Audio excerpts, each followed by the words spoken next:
Welcome to the True Wealth Investors Real Estate Podcast.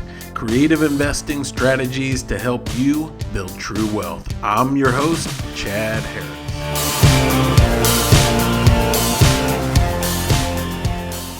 All right. Hello, everybody. Thank you for being back. I appreciate you as always. If you can subscribe, leave a rating or review, leave a comment. I appreciate it. That helps us reach out to others and lets me know you enjoy what you're hearing. So glad you're back with us. True Wealth Investors Podcast, one of our core beliefs, right? One of the things that separates us from other investors is that we believe we can build wealth not by saving money, not just by debt pay down, but we can actually create wealth by doing deals that others aren't able to do. And we're going to talk about one of those kinds of deals today. But just the idea that we can create wealth, that people believe in their lifetime, they can only create a net worth of a certain amount. But in reality, if you start to figure out how to do creative deals, fund them creatively, you can create that wealth and build your net worth very quickly. I don't know about you, but that excites me. I like to accomplish things quickly. I want to hit my goals quickly. I want to achieve freedom quickly. All right. So the type of deal we're talking about today is a no BRRRR. So what on earth is a no BRRRR deal? Now, maybe you're familiar with the acronym from the BRRRR strategy. And people have been doing these deals for a long time. But the BRRRR strategy is an acronym. So the B stands for buy, the R stands for rehab. Then we're going to rent the property, refinance the property, get all of our money back, ideally, and reuse that money. So recycle the money through another deal. All right. Now there's benefits to that, right? I really like the BRRRR strategy. So you're buying a house way underpriced. You're doing a rehab, which increases the value. And when you refinance, you get all of your money back, plus you've created a lot of equity. So let's say, just for simple numbers, we have a house that once it's fixed up, it's worth $100,000. We buy it for 50.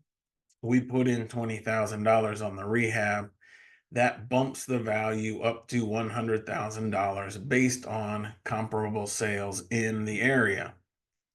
So we have created, right, $30,000.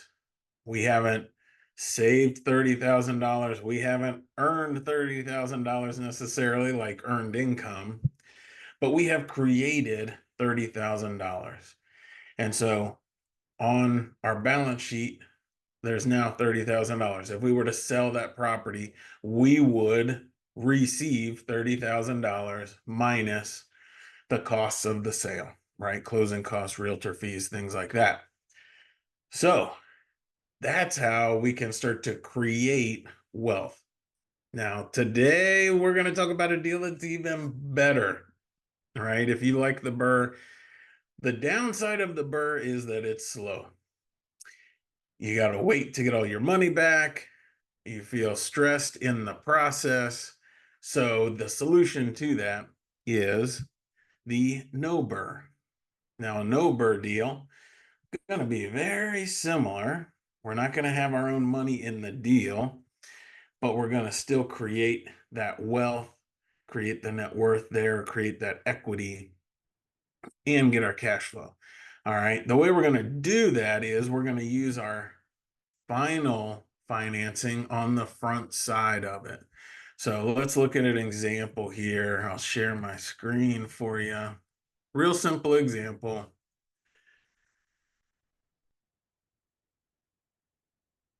All right, so on this deal, this is a real simple single family home, Dayton, Ohio, right? The seller reached out to me.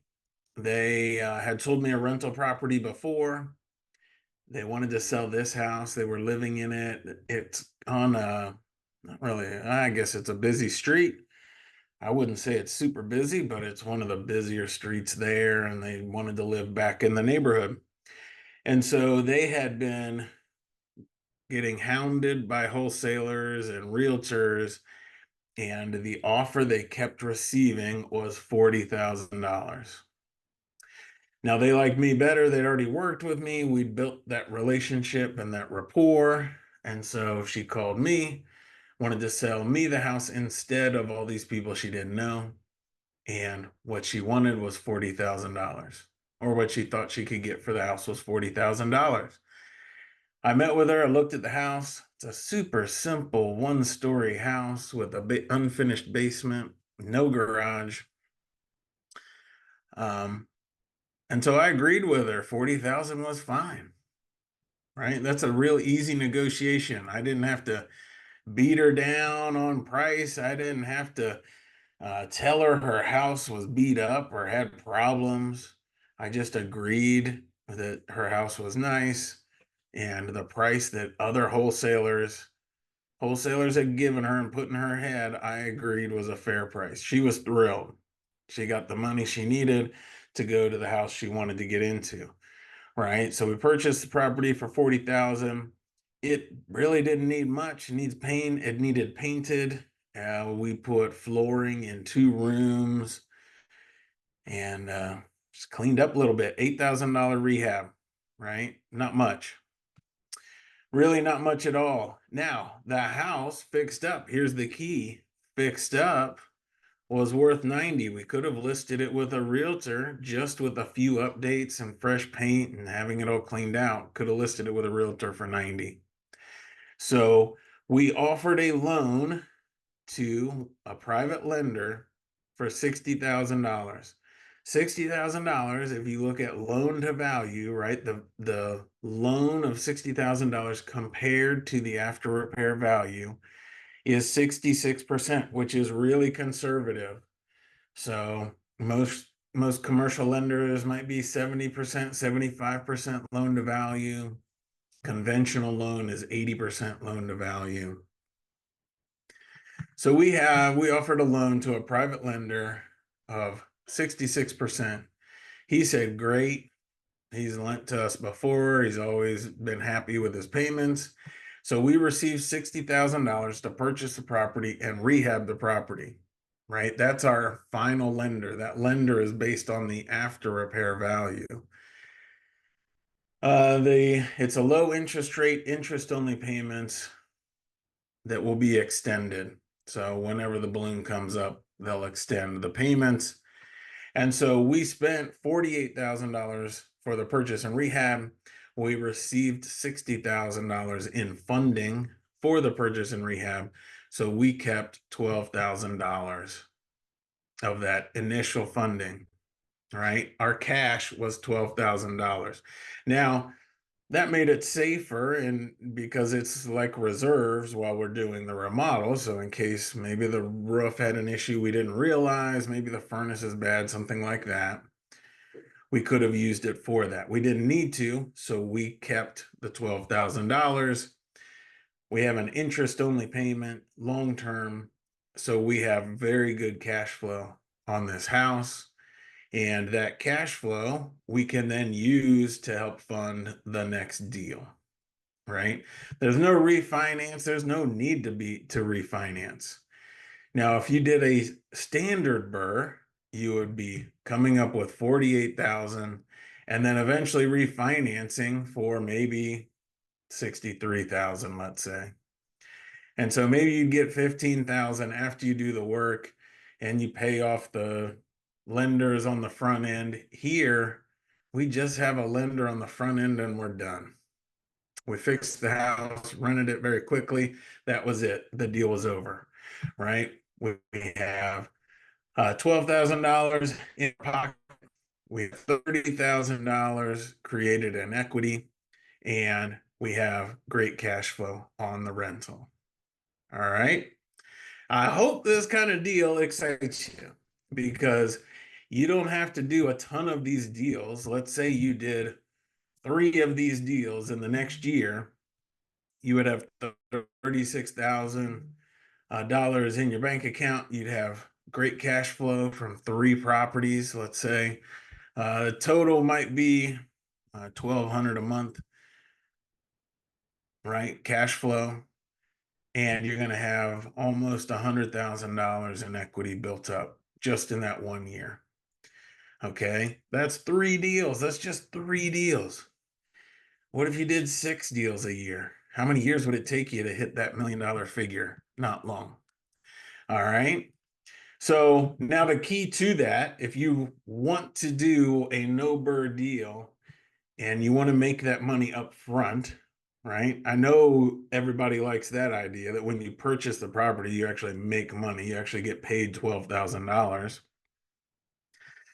But if you want to do this type of deal, the key is you need to be able to raise the money from a private lender. You need to have that creative financing that will lend you the money based on the ARV on the front end. All right. And it really is a simple process if you understand how to do it correctly. So I hold a coaching program 3 times a year. It's for 6 weeks. Right now, we're in the middle of the 2nd week, and we just had our 2nd meeting, which means we were 1 week into the program. And already 2 of the members of the group have private lenders lined up, right? Already. Really, all we've talked about is how to talk to potential lenders, how to let other people know this is how your business runs and they could be a lender in it. Because there's a very specific way you need to do that so that you don't offend everybody you know and everybody you bump into. So they did that the first week. 2 of them have lenders already lined up interested. All right. If this is something you want to learn, reach out to me. Chat at truewealthinvestors.com. You can find more information at truewealthinvestors.com. All right. I appreciate you. I hope you have an amazing week, and I look forward to catching you right back here next week. Until then, keep building your dream life one door at a time. We are adding new episodes every week, so make sure and subscribe and check out all of our content at truewealthinvestors.com.